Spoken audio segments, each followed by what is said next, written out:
Greetings and welcome to the Piano Groove course on Boogie Woogie Piano. If you're here looking at this course, I think there's a good chance it's because you've heard Boogie Woogie Piano and it immediately lit up something inside of you. And you started to smile and kind of nod your head and maybe shake your shoulders a little bit.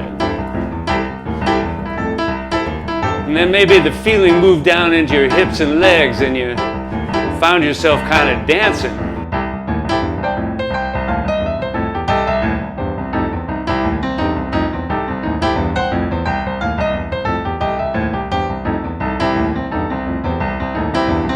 Maybe you thought, hey, this feels really good. I want to play music that sounds like this. It makes me feel like this.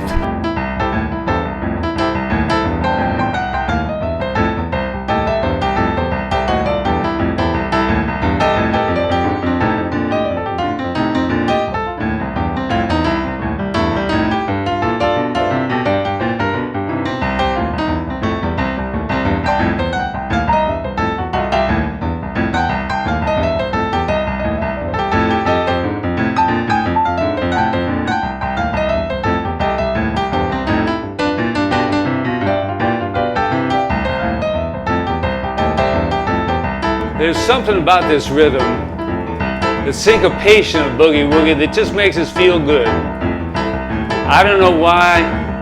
I kind of have a feeling that maybe this rhythm is hard-coded into our DNA.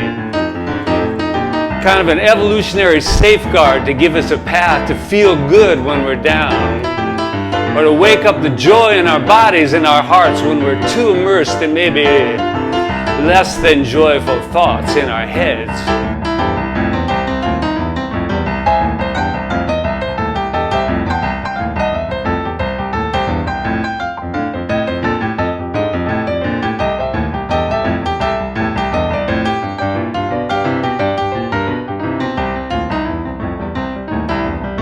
I think people like Boogie because it makes them feel good in their bodies, consequently in their minds. It's a rhythmic and melodic style that just kind of carries us away smiling.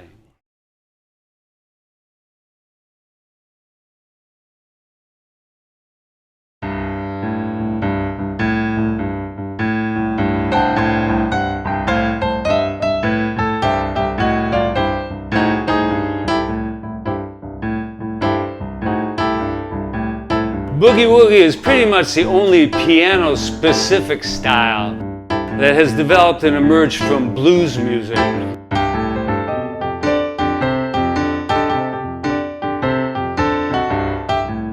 It is a distinct and a significant branch of the Afro-American musical heritage, a heritage which pretty much became American popular music. It likely first appeared on the music scene in the late 1800s. Musical scholars and researchers have traced the origin of Boogie Woogie to the piney woods of East Texas,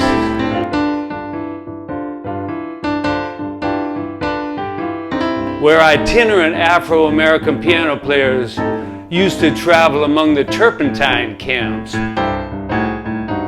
entertaining the workers with barrel house blues at makeshift bars and dance halls.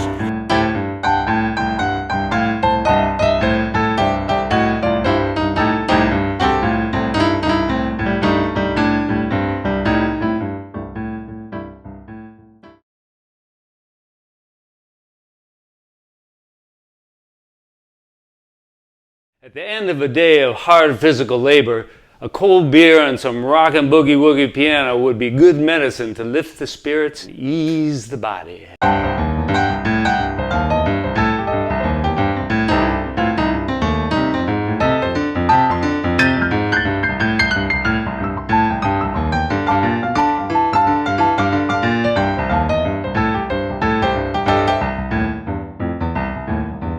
In Chicago during the 1920s, this musical form developed into the sound which today we recognize as Boogie Woogie. Jimmy Yancey, Albert Ammons, and Meadlux Lewis, three of the best and most recognized early boogie woogie players, were all working in Chicago at the time.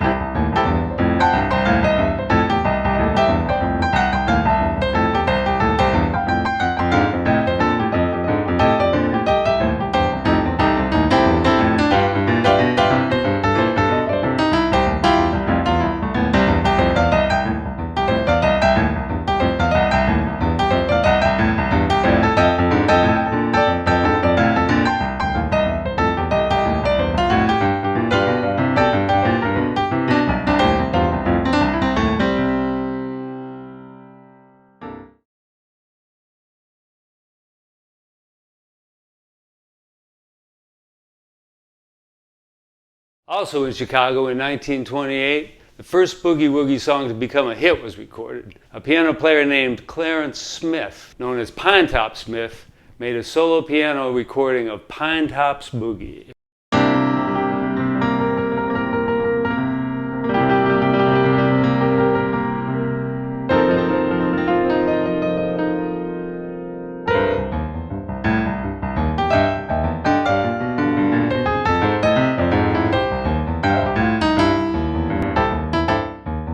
Significantly, in this recording, Pinetop gives directions for dancing to this song. He says, "I want everybody dancing just like I tell you. When I say hold yourself, I want you to stop. Don't move a thing. And when I say get it, everybody get it. Boogie woogie. Now stop.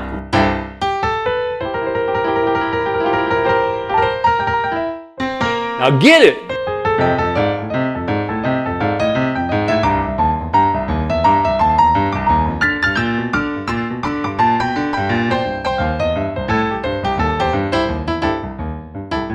From the beginning, an essential part of this style was its connection with dancing, with feeling the music in the body and expressing it.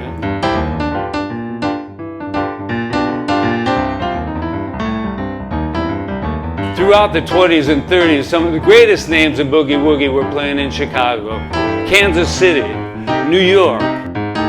Jimmy Yancey, Albert Ammons, Meadlux Lewis, Pete Johnson. I highly recommend seeking out and listening carefully and joyfully to the recordings of these particular players, as they created and developed the foundation of the style as we recognize it today.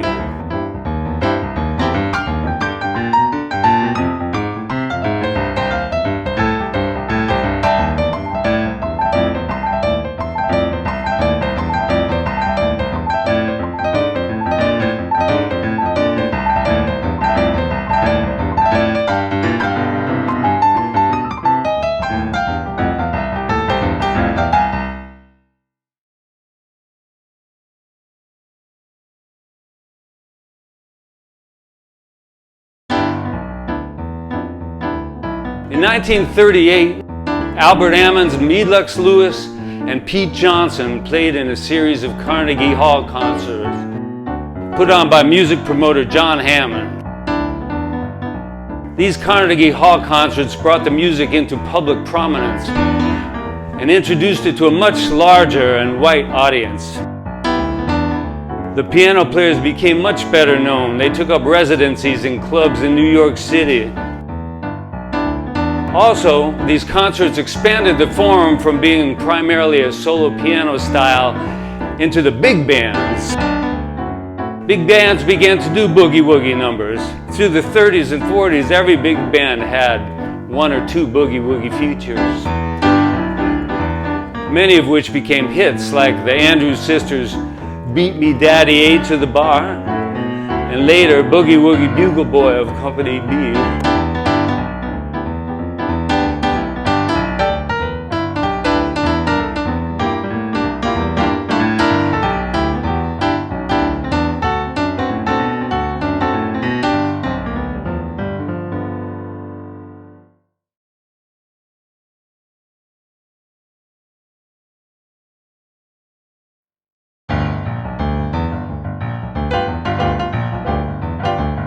Toward the end of the 40s and into the 50s, the boogie woogie feel became an essential element of early rock and roll.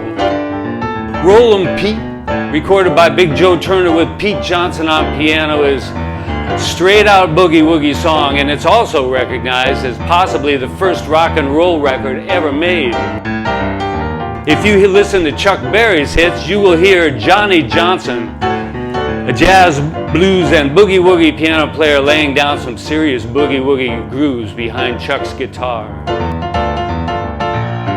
The combination of this piano style with Chuck Berry's unique guitar style created the rock and roll feel that turned out to be so infectious.